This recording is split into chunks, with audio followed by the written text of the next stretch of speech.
வளரும் விழி வண்ணமே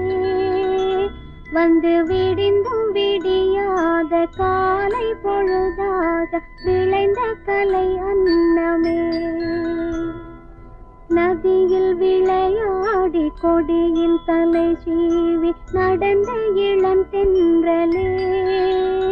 வளர்பொதிகை மலை தோன்றி மதுரை நகர் கண்டு பொலிந்த தமிழ் மன்றமே